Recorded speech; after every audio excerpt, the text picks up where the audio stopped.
السلام عليكم ورحمة الله وبركاته.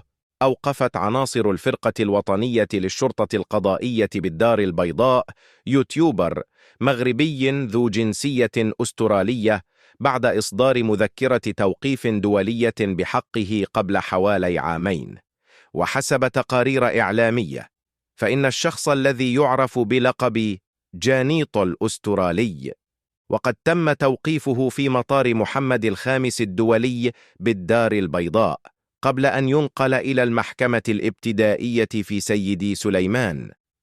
وأوضحت المصادر أن سبب التوقيف يعود إلى نشره مقاطع فيديو على قناته في موقع يوتيوب تتضمن تحريضاً واضحاً على الانخراط في أنشطة إجرامية خطيرة.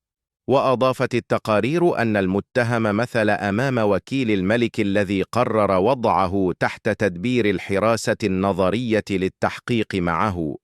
وتواصل عناصر الفرقة الوطنية للشرطة القضائية التحقيق واستجواب المتهم للتحقق من جميع التفاصيل الواردة في الفيديو الذي بثه جانيط من أستراليا على موقع يوتيوب، والذي حقق نسب مشاهدة عالية.